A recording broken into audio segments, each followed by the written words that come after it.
Jam berapa kan? Ya Pak.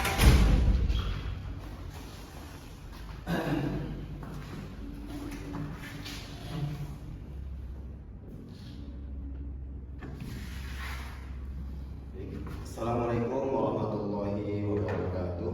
Waalaikumsalam warahmatullahi wabarakatuh. Gimana kabarnya? Baik Pak. Baik. Pak. Alhamdulillah. Semoga kita semua selalu diberikan kesehatan dan kemudahan dalam menuntut ilmu. Sebelum kita mulai pembelajaran pada siang hari ini, marilah kita membaca basmalah terlebih dahulu. Bismillahirrahmanirrahim.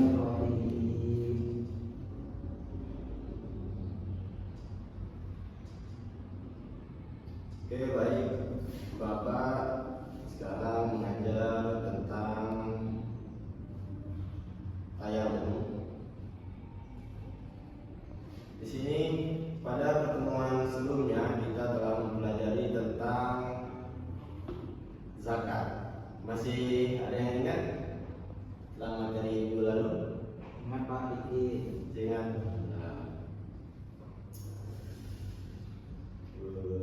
Baik, di sini Bapak akan menjelaskan tentang tayamum. Kan dulu Ki.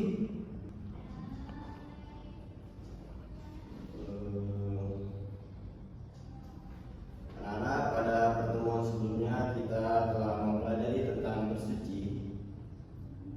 Dalam Islam, salah satunya yaitu tentang wudu. Sekarang Bapak ingin bertanya, bagaimana jika suatu saat kalian ingin melaksanakan sholat, tetapi tidak menemukan air untuk berwudu? Tayamum Pak. Oke, bagus. Lalu menurut kalian, apakah semua orang itu boleh bertayamum meskipun ada air? Tidak boleh. Nah, hari ini kita akan mempelajari lebih lanjut tentang tayamum.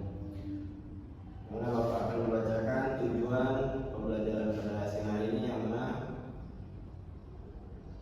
kalian dapat diharapkan mampu menjelaskan pengertian tayamum, mengetahui sebab diperbolehkannya bertayamum, serta mampu mempraktekkan tata cara bertayamum dengan benar.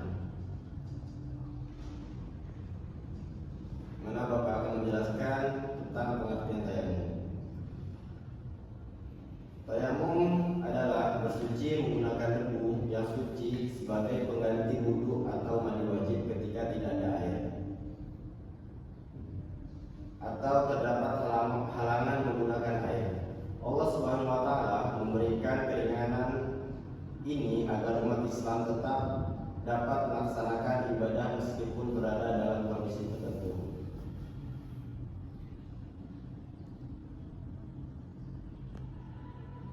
Nih, Bapak mau bertanya kepada anak-anak.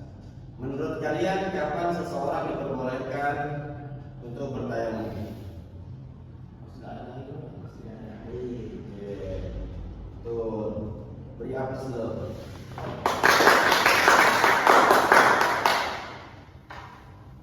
Tayamum diperbolehkan ketika kita tidak menemukan air, sedang sakit sehingga tidak boleh terkena air, atau dalam kondisi tertentu yang menyulitkan menggunakan air. Yang selanjutnya,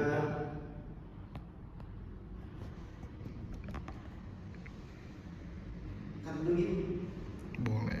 Yang selanjutnya yaitu dalil tayamum.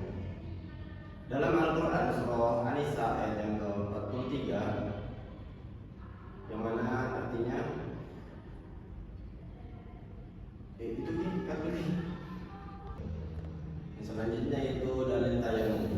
Dalam Al-Quran surah An-Nisa ayat yang ke-43, yang bunyinya, falamma tajidu ma'a fatayammamu sha'idan thayyiban famsahu biwujuhikum wa aydikum. Yang mana artinya,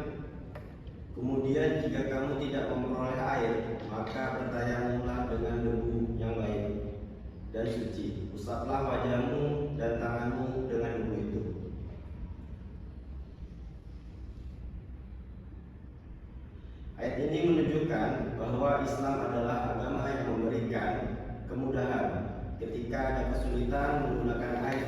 Allah memperbolehkan hambanya bertayamum agar tetap dapat beribadah. Kan begitu. Yup.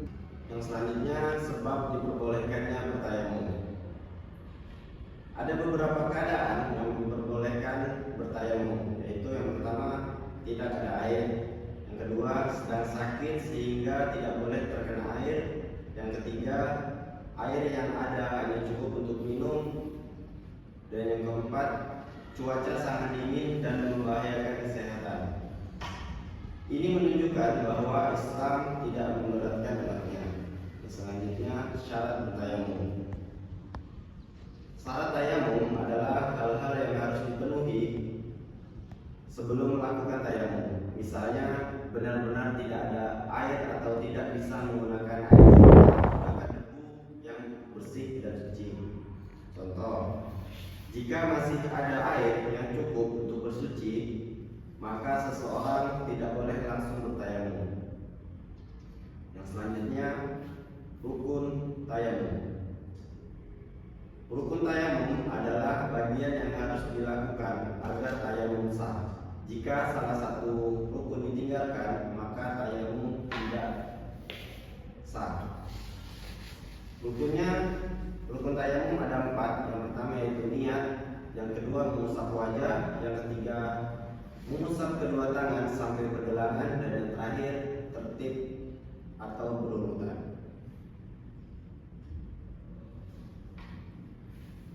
Yang selanjutnya tata cara bertayamum.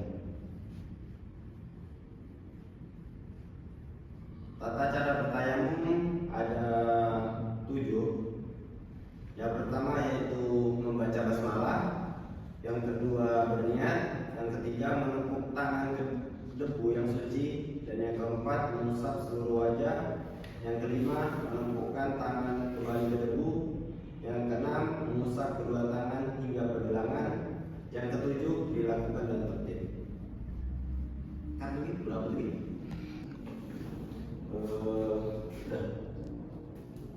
Tadi kan aku sudah menjelaskan tentang tata cara bertayamum, yaitu yang pertama ada membaca basmalah, yang kedua niat, yang ketiga mengusapkan tangan ke debu, dan yang terakhir yaitu tertib. Nah, jadi di sini Bapak akan mencontohkan tentang tata cara bertayamum. Yang pertama yaitu basmalah. Berarti kita membaca basmalah terlebih dahulu. Yang kedua membaca niat. Yang mana niatnya nawaitu tiba hati sholati fardholillahi ta'ala. Nah, terus yang ketiga kita tempelkan tangan kita. Ini contoh, misalkan ini debu. Nah, kita tempelkan tangan kita, sekedar menempelkan. Habis itu kita usapkan ke muka sekali. Nah, terus yang terakhir itu ada pergelangan tangan. Nah, kan sudah kita lakukan tadi kan untuk muka. Nah, terus kita tempelkan lagi untuk yang pergelangan tangan dari ujung jari sampai ke siku, habis itu diputar ke sini. Nah, terus yang selanjutnya begitu juga. Nah, gimana anak-anak, udah paham tentang tata cara bertayamum? Paham. Boleh Bapak minta contohkan kepada saudara Saleh?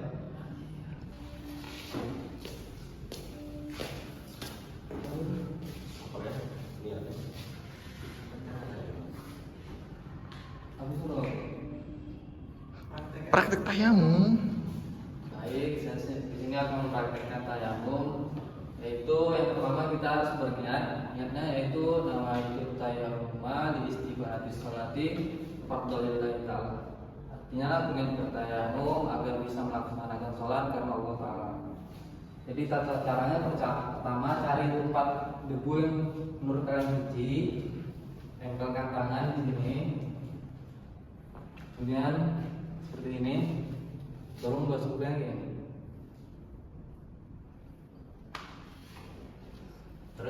Terus pindah bagian tangan, ini.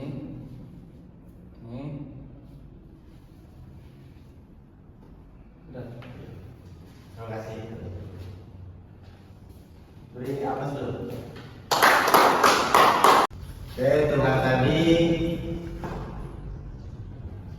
contoh yang sudah diberikan dari adik kita yaitu Abdul Saleh.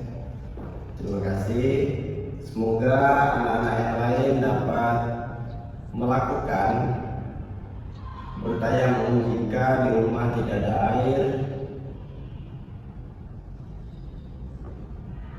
Nah, itu saja. Yang selanjutnya yaitu hikmah tayamum. Yang pertama yaitu memberikan kemudahan dalam beribadah. Yang kedua menunjukkan kasih sayang Allah kepada hambanya. Yang ketiga mengajarkan bahwa kebersihan dan kesucian sangat penting. Yang keempat membiasakan kita untuk tetap taat kepada Allah dalam kondisi apapun. Contohnya, meskipun tidak ada air, seseorang muslim tetap bisa melaksanakan sholat dalam bertayamum.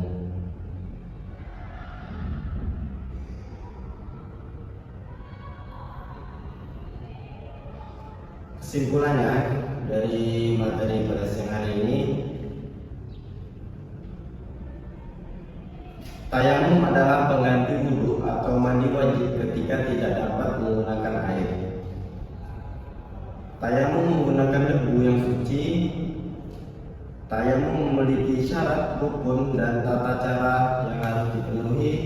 Yang terakhir, tayamum merupakan bentuk kemudahan yang diberikan Allah kepada umat Islam.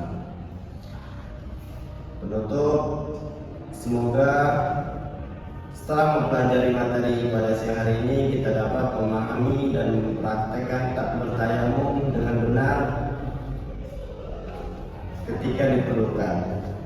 Bapak akhiri, apabila banyak kesalahan, Bapak minta maaf. Bapak akhiri, Assalamualaikum warahmatullahi wabarakatuh. Waalaikumsalam.